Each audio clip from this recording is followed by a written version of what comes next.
অবশেষে আমি আর পটল বিয়ে বাড়িতে পৌঁছে গেলাম। দুজনে গলা জড়িয়ে উঠছি সিঁড়ি দিয়ে।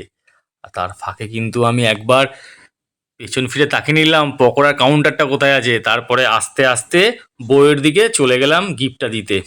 তো পটলেরকেও টানতে টানতে নিয়ে আসলাম আর বউকে আমার গিফটটা হাতে দিয়ে দিলাম। বউ তো খুব খুশি হয়েছে গিফটটা পেয়ে। তারপরে পটলকে বলছি, তুই দে রে, কখন দিবি? ও দেখছি দিয়ে দিল। তারপরে পটল কত পকোড়া নিয়ে এসছে, নিয়ে একদম পেছনে চলে গেলাম।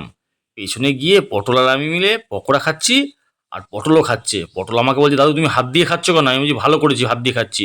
বলছি, কাউকে বলো না কিন্তু, নাহলে পেট ফুলে যাবে আমার। তারপরে সোজা টেবিলে গিয়ে আমরা এন্ট্রি নিয়ে নিলাম। টেবিলে বসে রয়েছি, একটু চারদিকে ঘুরে ফিরিয়ে দেখে নিলাম। তার সঙ্গে পটলকে না দেখালে হয়? বলল, হ্যাঁ দাদু, ভালো। তারপরে আমি একটু নিজেকে দেখালাম। দেখানোর পরে একটু চারদিকটা একটু ঘুরিয়ে ফিরিয়ে দেখাচ্ছি, মাথার চুলে একটু হাত দিলাম, খুব গরম লাগছিল। এরপরে আস্তে আস্তে আমি পটলকে আবারও দেখিয়ে দিলাম। ও বলল, ঠিক আছে, আমি এবার ইঞ্জিন চালিয়ে দেবো দাদু, কোনো অসুবিধা নেই। আমি বললাম, একদম, তুই কিন্তু ভালো করে ইঞ্জিন চালাবি, কোনো প্রবলেম নেই, যা পারবি না আমাকে বলবি। তারপরে আমাদের টেবিলে চলে আসলো প্লেট, জলের বোতল, সঙ্গে পটল আবার পারছে না বলে ছিঁড়ে দিচ্ছে। সঙ্গে পাতে পড়ে গেল আমাদের ফিশ চপ। আর ফিশ চপ পেয়ে তো আমরা খুব খুশি।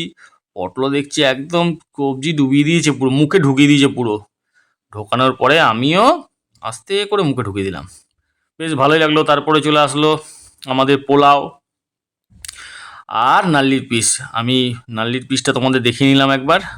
আর ওই যে পাশে বসে রয়েছে, ওটা কিন্তু পটলের মা। পটল হাসছে দেখো, মটনের পিস পেয়ে আর পোলাও পেয়ে।